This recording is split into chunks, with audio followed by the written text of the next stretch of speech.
안녕하십니까? 오늘 우리는 우리 마음속 깊은 곳에 자리한 정원에 대한 이야기를 나누고자 합니다. 우리의 믿음과 삶에 대한 깊은 성찰의 시간이 되기를 바랍니다. 본격적인 이야기에 앞서 잠시 주님의 은총을 나누는 시간을 갖겠습니다. 만약 오늘 이 이야기가 당신의 마음에 울림을 준다면 좋아요를 누르거나 이 영상을 공유하는 것은 다른 영혼의 정원에 귀한 씨앗 하나를 심는 것과 같습니다. 이 말씀을 듣는 모든 분들께 하나님의 평강이 함께하기를 기도합니다. 혹시 여러분도 저처럼 마음이라는 정원에 온갖 것들이 심어져 있는 것을 발견하곤 하시나요? 분명 하나님의 약속의 말씀이 내 삶에 선포되었음에도 불구하고 성경 속 한 인물처럼 이렇게 고백하게 될 때가 있습니다. 주님, 제가 믿습니다. 그러나 저의 믿음 없는 것을 도와주소서. 우리는 종종 이 문제에 대한 해답이 더 큰 믿음을 갖는 것이라고 생각해왔습니다. 하지만 예수님께서는 그 생각의 틀을 깨뜨리셨습니다. 그분은 겨자씨 한 알만 한 작은 믿음이라도 거대한 산을 들어 태평양에 던질 수 있다고 말씀하셨습니다. 그렇다면 문제는 믿음의 크기가 아니라는 뜻입니다. 먼저 하나의 정원을 함께 상상해 봅시다. 저희 집에는 텃밭이 있습니다. 보기 좋게 흙을 도두어 만든 밭이지요. 그곳에는 우리가 정성껏 심은 작물들이 자랍니다. 그런데 바로 그 옆에는 우리가 심지도 않은 잡초들이 무성하게 자라나고 있습니다. 이 모든 식물들은 한정된 공간 안에서 햇빛과 영양분, 그리고 물을 얻기 위해 치열하게 경쟁합니다. 저희 집 정원에는 자동으로 물을 주는 시스템이 설치되어 있습니다. 편리하긴 하지만 한 가지 문제가 있습니다. 이 시스템은 우리가 심은 작물뿐만 아니라 원치 않는 잡초에게도 똑같이 물을 준다는 것입니다. 과수원의 나무들이 물을 마실 때 그 옆의 잡초들도 똑같은 물을 마시고 무럭무럭 자랍니다. 제가 드리고자 하는 말씀의 핵심이 바로 이것입니다. 하나님의 임재라는 생명의 물은 우리 마음밭에 심겨진 모든 씨앗에 차별 없이 부어진다는 사실입니다. 좋은 씨앗이든 나쁜 씨앗이든 말입니다. 하나님의 임재 안에서 우리 안에 심겨진 모든 것들은 그 모습을 드러내기 시작합니다.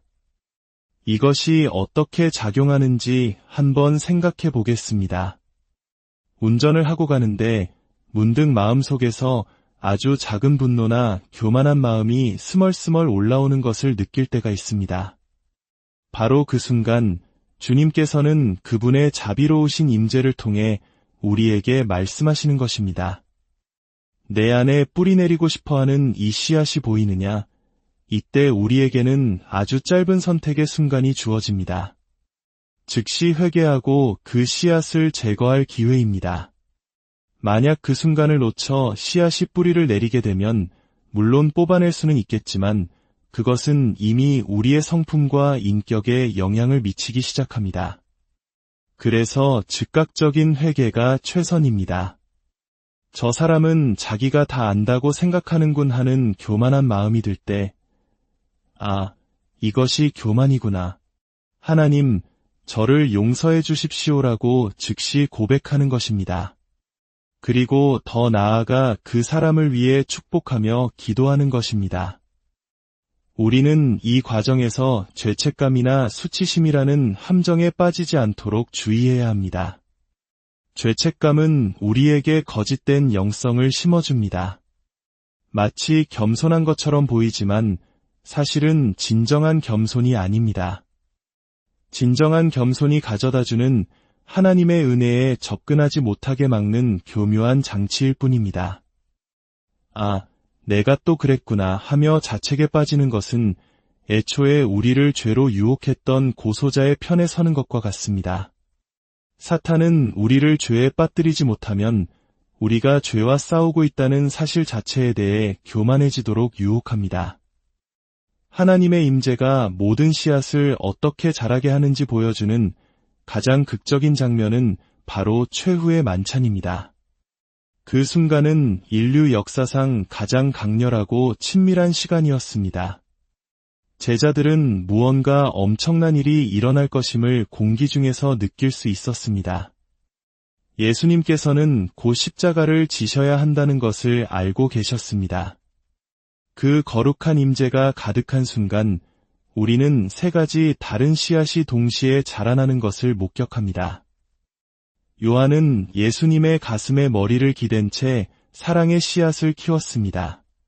베드로는 저는 결코 주님을 부인하지 않겠습니다. 라고 외치며 인간적인 열정과 자만의 씨앗을 드러냈습니다. 그리고 유다는 예수님을 배반하기 위해 조용히 그 방을 빠져나갔습니다. 그의 마음속에서는 배신이라는 끔찍한 씨앗이 자라나고 있었던 것입니다. 이처럼 하나님의 임재는 우리 안에 있는 모든 것을 수면 위로 끌어올려 그 실체를 명확히 보여줍니다. 그러므로 지혜란 주님께서 내 안에 무언가를 드러내실 때 그것을 즉시 알아차리는 것입니다. 그리고 그 순간이야말로 주님께서 그것을 처리할 수 있는 은혜를 주시는 때임을 깨닫는 것입니다. 다시 처음의 질문으로 돌아가 봅시다. 우리 마음의 정원에는 하나님의 약속의 말씀이라는 귀한 씨앗이 심겨져 있습니다. 하지만 동시에 우리는 정직하게 고백합니다. 하나님, 당신은 저의 확신이십니다. 하지만 저는 여전히 싸우고 있습니다. 제 안에는 불신이라는 잡초도 함께 자라고 있습니다. 우리는 문제의 해답이 더 큰 믿음에 있다고 생각했지만 예수님은 겨자씨 비유를 통해 그 개념을 뒤집으셨습니다. 그렇게 작은 것이 어떻게 그렇게 큰 것을 움직일 수 있을까요? 그 비유의 핵심은 이것입니다. 만약 그것이 홀로 있다면 그렇습니다. 진짜 문제는 내 정원에 있는 다른 잡초들입니다. 믿음의 씨앗과 경쟁하는 다른 식물들이 너무 많다는 것입니다. 성경에 나오는 한 이야기를 살펴봅시다. 귀신 들린 아이를 둔 아버지가 있었습니다. 그는 먼저 제자들에게 아이를 데려갔지만 제자들은 아이를 고치지 못했습니다. 우리가 기억해야 할 것은 당시 제자들은 축사, 즉 귀신을 쫓아내는 사역에 있어서는 당대 최고의 전문가들이었다는 사실입니다. 그들만큼 많은 경험과 통찰력, 그리고 성공 사례를 가진 사람은 없었습니다. 예수님께서는 그들을 신뢰하여 둘씩 짝지어 여러 도시로 보내셨고 그들은 가는 곳마다 귀신 들린 자를 자유케 하고 병든 자를 고쳤습니다. 누가복음 10장에서는 그들의 사역이 너무나 성공적이어서 예수님께서 내가 사탄이 하늘로부터 번개같이 떨어지는 것을 보았노라라고 말씀하실 정도였습니다. 그런데 그토록 위대한 전문성과 능력을 갖춘 제자들이 이 아이 앞에서는 속수무책이었습니다. 절망에 빠진 아버지는 마침내 예수님께 아이를 데려왔습니다. 예수님께서는 아이에게서 일어나는 격렬한 현상에 전혀 흔들리지 않으셨습니다. 때로 우리는 우리가 겪는 문제의 크기를 통해 자신의 정체성을 찾으려 합니다. 내 문제가 얼마나 심각하고 특별한지를 설명하며 다른 사람의 동정을 구하기도 합니다. 그러나 예수님께서는 문제의 현상에 압도당하지 않으셨습니다. 그분은 단번에 아이를 자유롭게 하셨습니다. 이 광경을 본 제자들은 충격에 빠졌습니다. 그들은 조용히 예수님께 다가가 물었습니다. 어찌하여 우리는 능히 그 귀신을 쫓아내지 못하였나이까? 이 이야기에서 가장 큰 교훈 중 하나는 제자들의 태도입니다. 그들은 자신들의 실패를 합리화하기 위한 신학을 만들어내지 않았습니다. 그 아이를 고쳐주는 것이 하나님의 뜻이 아니었다는 성경적 이유를 찾으려 하지 않았습니다. 대신 그들은 겸손하게 예수님께 나아가 왜 안 되었습니까? 라고 물었습니다. 언젠가 우리에게도 그런 날이 오기를 기도합니다.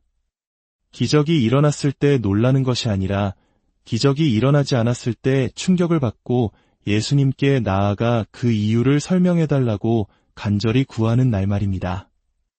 예수님께서는 이렇게 대답하셨습니다. 이런 종류는 기도와 금식 외에는 나갈 수 없느니라. 그런데 여기서 흥미로운 점이 있습니다. 예수님께서는 그 아이를 고치시기 직전에 따로 기도하시거나 금식하지 않으셨다는 것입니다. 물론 우리는 예수님께서 사역을 시작하시기 전에 40일간 금식하셨다는 것을 압니다. 그분의 금식은 특정 문제를 해결하기 위한 일회성 이벤트가 아니었습니다. 그것은 그분의 삶의 방식, 즉 라이프 스타일 그 자체였습니다.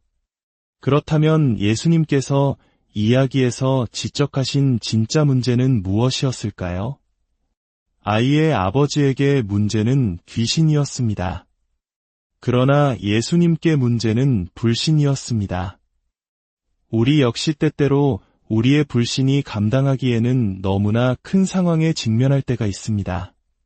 하나님께서 주신 믿음은 분명 산을 옮길 만큼 강력하지만 우리 스스로가 끊임없이 의심하고 질문하고 염려라는 잡초에 우리 영혼의 에너지를 쏟아붓고 있기 때문에 그 능력이 발휘되지 못하는 것입니다. 주님께서 원치 않으시는 전쟁을 우리 스스로가 마음의 정원 안에서 벌이고 있는 셈입니다. 기도와 금식이 귀신을 쫓아내는 것이 아닙니다. 악마는 우리가 한 끼 굶는다고 해서 두려워하지 않습니다. 오히려 즐거워할지도 모릅니다. 그렇다면 기도와 금식은 무엇을 하는 것일까요? 기도와 금식 속에서 우리는 하나님이 어떤 분이신지를 발견하게 됩니다. 그리고 동시에 내가 누구인지를 발견하게 됩니다. 우리는 종종 금식을 하나님을 향한 단식투쟁처럼 여길 때가 있습니다. 무언가 이루어질 때까지 먹지 않겠다고 하나님께 선언하는 것입니다. 그러나 금식은 그런 거래가 아닙니다. 금식은 눈에 보이는 것보다 눈에 보이지 않는 것을 더 갈망하는 행위입니다. 불신은 눈에 보이는 것, 즉 거품을 물고 쓰러진 아이의 모습에 뿌리를 둡니다.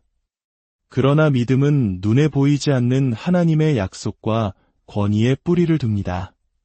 제자들에게 그 아이를 고칠 권위가 없었을까요? 아니요, 있었습니다. 예수님께서는 이미 그들에게 모든 문제에 대처할 권위를 주셨습니다. 그런데 그들은 그 권위를 사용하지 못했을까요? 그들의 마음 정원에 너무 많은 씨앗이, 너무 많은 잡초가 자라고 있었기 때문입니다. 하나님께서 주신 권위가 불신과 의심이라는 잡초들 사이에서 희석되어 버렸기 때문입니다. 오늘 이야기의 결론은 이것입니다. 우리의 목표는 무조건 더 큰 믿음이 아닐지도 모릅니다. 어쩌면 더 중요한 것은 더 깨끗한 정원을 가꾸는 것입니다. 경쟁하는 잡초가 없는 깨끗한 땅에서는 겨자씨 한 알처럼 작은 믿음이라도 그 어떤 산이라도 옮길 수 있는 거대한 나무로 자라날 것입니다. 주님께서 당신의 마음의 정원을 지혜롭게 가꾸는 통찰력을 주시기를 기도합니다. 의심과 두려움의 잡초를 뽑아내고 그분께서 심으신 믿음의 씨앗에 사랑과 순종의 물을 주는 당신이 되기를 축복합니다. 주님의 평강과 권위가 여러분의 삶에 늘 함께하기를 소망합니다.